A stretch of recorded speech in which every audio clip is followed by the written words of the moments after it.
got our Director of UK Compliance Strategies here at SD Works, not to mention our recent award winner for outstanding contribution to the payroll industry, Mr. Simon Parsons. He's joining us today to answer some of our questions about Rachel Reeves' autumn budget announcement and what his first thoughts are on this. So let's get into it. Simon, what's your initial reaction to today's budget announcement? Were there any surprises in there? Not really, Lauren. In fact, you could say lots of the surprises that were hinted throughout the journey just didn't really appear at all, or those that did arrive are much for future years, not really any immediate impact for us. So interesting times, an interesting build up. There was a bit of excitement to start with because the Office of Budget Responsibility had accidentally leaked their economic impact document before the budget was actually started, which contains all the pricing and the detail of all the budget announcements. So there was a bit of a thing going on about the fact that the OBR had actually released the document ahead of time, which has been unprecedented. That never happened before. No, I saw that. Yeah. Okay. So what do you think is the biggest change that could affect payroll, if any? Well, there isn't much that affects us for April 26. So if I look at some of the measures, so I'll tell you what hasn't changed, which is pretty much everything. So income tax is frozen. So the rates, the bands, etc. are indicated as not changing for April 26 at all. And further, the tax-free allowance that we will benefit from, £12,570, whatever, is not changing. So that was originally meant to be frozen until April 28. That's now going to be frozen, assuming the Labour Party stays in power and no one else changes it in between.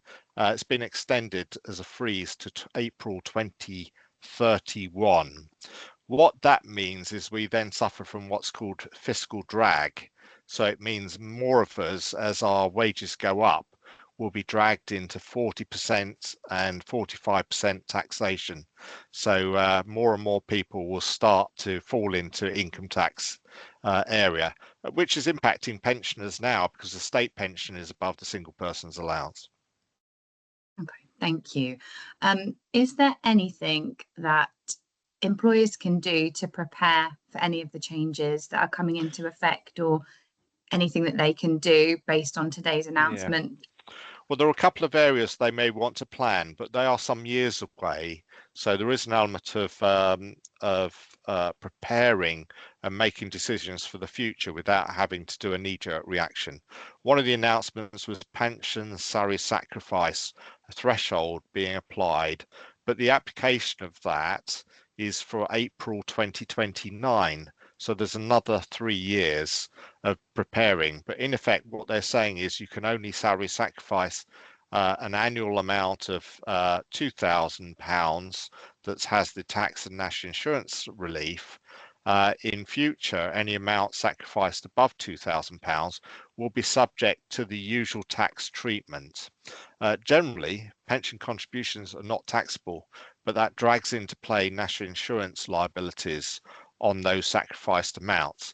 That'll impact some employers because at the moment some share their savings with the employee. So if that discount is gone, there is nothing to share.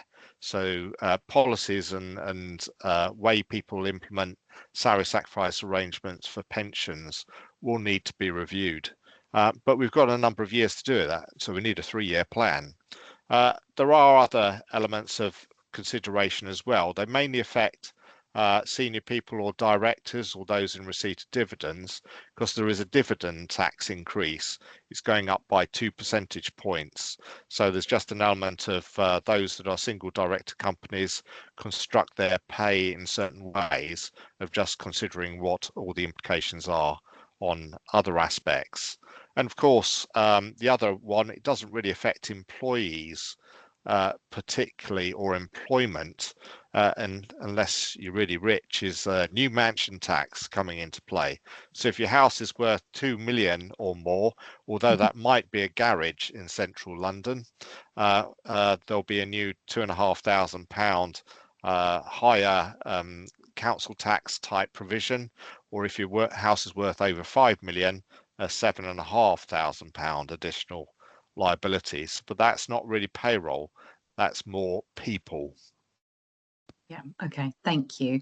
And what's your three key takeaways from the autumn budget announcement? The three things that kind of have stood out to you from today? Yeah, sure. Well, in the lead up, absolute chaos. It was in, out, shake it all about. We do the okey cokey, but it's getting to the Christmas season, so we'll be doing that probably anyway around the house. So it's just getting us in the spirit of Christmas. The other aspect, of course, is the two-child benefit limit has gone. So from April 26, people will be benefiting if they have larger families from that. It was seen as a impact on kids. Why are kids impacted by that? But as a view to get rid of poverty, the limit's been removed. I was trying to think if there was anything else really to talk about. I mean, the other aspect of elements that come to mind was the fact that the promise to students is that the Plan 5 threshold will not change. But actually, that has a fiscal drag impact as well, to the extent that means you start to be paying it earlier because your earnings will be going up and your threshold won't. So it's just interesting. There was a lot of freezing, and on a lot of freezing, that's very little impact for us in payroll. In reality, very little for us to do, but drags more people into being affected by it. So there may be an element of communication with our employees about the fact that some of them may be impacted as pay rises occur, that they'll pay. Plus, yesterday we had national minimum wage rates revealed. So the new national living wage is going up to £12.71. So we need to think about what the impacts are on salary sacrifice schemes. Can we actually sacrifice money? What's that going to do to the wage bill? Because it's a 4.6% rise. What other choices will have groups of people who currently probably don't pay tax, that even on minimum wage on lower amounts of hours may find themselves now dragged into a position where they do pay tax and national insurance. Thank you, that's great. And finally for today, where can employers, HR professionals go if they want to hear more on how budget changes and other legislation updates will affect payroll? Yeah, sure. I mean, we're just after 2 o'clock here, really, at the moment, just after the budget. As soon as the Chancellor sits down, that OBR report should have been revealed, but it was revealed about 2 hours before.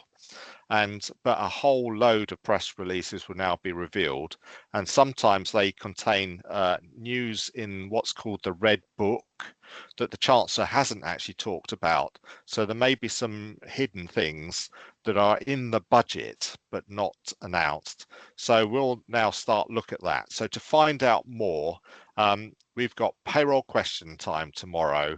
Come along here on Payroll Question Time, and it gives you the opportunity as well to ask any question you want that relates, because this will have sent some shock waves through a few people. Not immediate though, there's some planning. I mean, the other aspect to think about is the impact on electric vehicle schemes, which are becoming popular, and there's a new taxation being brought in for vehicle excise on those. How on earth is that going to work? So come along to Payroll Question Time and hear more about how you can find out what is impacting you in payroll. Yeah, thank you so much, Simon. We'll drop a link in the post below for PQT if you're not signed up. Thanks for joining us today, Simon, and I hope you all find this very useful. We'll see you again soon. Take care. Good to be with you.